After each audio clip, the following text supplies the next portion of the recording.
It's no surprise that a majority of the Minecraft community is hoping for an end update. And while the end dimension does need a rework, there's an aspect of the dimension I think is highly overlooked. How you get there. Reaching the end and defeating the dragon is the end goal of Minecraft, but the process of getting there is fairly straightforward. It's not a bad system by any means, but compared to modern game design and even Minecraft's own recent updates, it feels like it could be greatly improved or even just overhauled. Many people suggest that a rework of the Stronghold could be included in an end update, but considering both the end and the Stronghold are large-scale projects, I think each one should be treated separately. Mojang could work on them side by side, releasing the Stronghold overhaul as a medium-sized update right before the full end dimension rework. This would modernize the Stronghold and revamp the process of getting to the end, making it a much more engaging experience. So how would you actually update the Stronghold? Let's start with the end portal and how it's activated. Right now, all you need to do is collect blaze powder and ender pearls to craft Eyes of Ender. While both the blaze mob and the endermen are challenging to fight, the process itself lacks variety, and it's mostly just about going to the nether. But if we look at Minecraft Dungeons, Minecraft's spin-off game, there's an end-themed level with a stronghold where you need to collect different Eyes of Enders from mini-boss endermen, each found in specific levels across various biomes in the game. I think this would be very fitting in the base game. Imagine an enderman mini-boss called the Enderling, spawning in 8 different biomes. Each biome's variant would still play the same, but they drop an Eye of Ender with a unique symbol matching one of the symbols on the end portal frame. This would force you to explore different areas of the world to obtain the right eyes, making the process of reaching the end much more varied and exciting. Of course, one eye should always spawn with the portal itself to signify what goes in the empty portal frames for new players. So where exactly would these new Enderling bosses spawn? This Enderling mini boss would spawn in large corrupted cutouts in these biomes, similar to how ruined nether portals appear in the overworld. Each of these cutouts would have a floating particle effect symbol above it, showing the corresponding Eye of Ender that will be dropped by the mini-boss. Now, which biome should actually have these ender bosses? Well, let's think about 8 distinct and iconic biomes. One should definitely spawn underground, excluding the deep dark biome because that would be too hard when considered with the warden. Another could spawn in a plains biome, specifically near a destroyed pillager outpost. One should definitely spawn in the nether. Then the rest could just be scattered over the overworld, having one in the snowy biomes, one in the mesa, one in the jungle, one in the desert, one in the dark forest, and one in the regular and birch forest. Having these mini bosses spread across the world would encourage exploration, and I think it would be a much more interesting experience than just grinding blaze and enderman over and over again for Eyes of Ender. But now, with these eyes spread out, players would need a way to locate the stronghold, so I think the perfect solution would be to either have a cartographer sell a map to the stronghold, or allow players to use a compass with an Eye of Ender in their offhand, which would corrupt the compass and make it point towards the stronghold. Now that the eye collection process is overhauled, let's take a look at the stronghold structure itself. This structure hasn't changed much since its introduction and could definitely use some upgrades. While the stronghold should maintain its original feel, like the stone brick aesthetic and similar layout, I think it could benefit from some variation based on its biome location. For example, a stronghold in a lush forest could have overgrown moss and plants everywhere,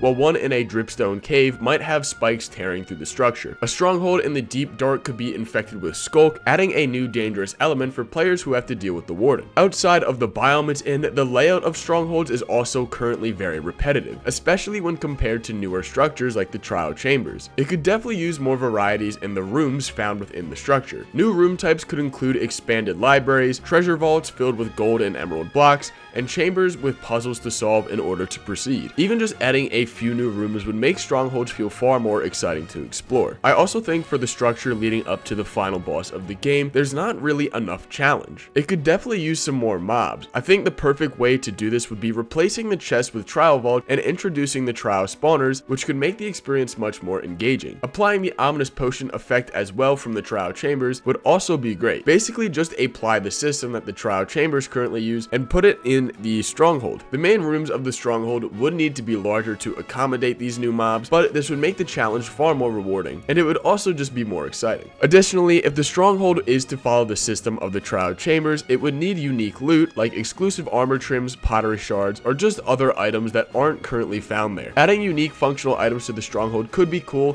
but I personally think it's unnecessary as those should be saved for new dungeons found in the end itself. It's just important that the loot doesn't match the trial chambers, taking away from the purpose of going to a trial chamber. The Stronghold really doesn't need to be overhauled too drastically. While some might want more challenging mobs and crazy new loot, I think it's honestly just a simple fix. Updating the structure to follow the format of the trial chambers and adding biome dependent variants is enough to make the Stronghold feel modern and fresh. The idea of collecting Eyes of Enders from mini bosses across the world might seem unnecessary to some, but I think it would add excitement and prompt players to explore. There are a few potential issues with this system though. First, it would drastically change speedrunning, which could be seen as a negative by people who enjoy that aspect of the game. Second, this would need to fit into the game's lore, and that's something only Mojang can truly figure out, as they're the only ones who know the game's actual lore. And third, if not implemented carefully, this could feel too similar to the trial chambers, taking away from that structure. With that being said though, I think these would make for some great changes to the game that would just help make a more complete survival experience. It is debatable that this should just be released alongside the full end update, but with the new game drop system, I feel it would work far better as a drop that comes prior to the end update rather than coming with it. There are also other reworks needed like the Ender Dragon fight itself, but that's a topic for a whole nother video. What do you think about these changes to the Stronghold? Should they be implemented? Why or why not? I'd love to continue this conversation, so leave any thoughts you have down in the comments below. Now guys, just a reminder, if you did enjoy this video whatsoever, a like is greatly appreciated and goes a long way to help the channel out, as well as subscribing so you never miss out on another video just like this one. Let me know if you'd like to see me cover some other dungeons in the future, but until then, thanks for watching and I'll see you in the next one.